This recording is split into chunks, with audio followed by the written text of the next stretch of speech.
দয়া দরজা তোড়দো কিংবা অপরাধীকে এক হাতে ধোলাই দেওয়া, সিআইডি বললেই যাদের মুখ সবার আগে চোখের সামনে ভেসে ওঠে তারা হলেন ইন্সপেক্টর দয়া এবং ইন্সপেক্টর অভিজিৎ। পর্দায় তাদের বন্ধুত্ব আর অপরাধীর ছাতু করার দৃশ্য দেখে আমাদের শৈশব কেটেছে, কিন্তু তাদের পিছনের আসল ঘটনাগুলো কি আপনি জানেন? চলুন জেনে নেওয়া যাক দয়া ও অভিজিৎকে নিয়ে দারুণ কিছু অজানা তথ্য।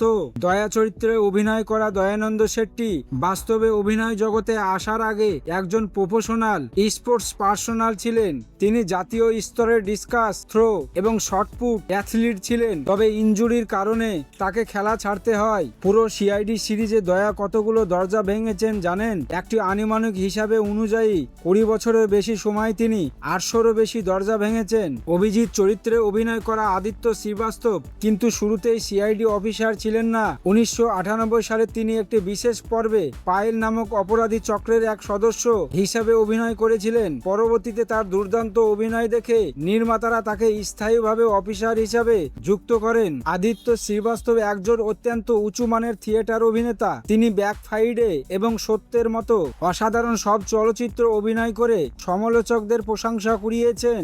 2004 সালে সিআইডি একটি ঐতিহাসিক গিনেস ওয়ার্ল্ড রেকর্ড গড়েছিল। তারা একটানা 1 ঘন্টা 51 মিনিট কোনো কাট ছাড়া সিঙ্গেল শুট এপিসোড শুটিং করেছিল, যার কেন্দ্রে ছিলেন দয়া ও অভিজিৎ। দীর্ঘ 20 বছরের বেশি সময় ধরে চলা এই ঐতিহাসিক জুটির মধ্যে আপনার সবচেয়ে প্রিয় কে? তুখোর শুটিং অভিজিৎ নাকি পাওয়ার হাউস দয়া? কমেন্ট করে অবশ্যই আপনার মতামত জানান।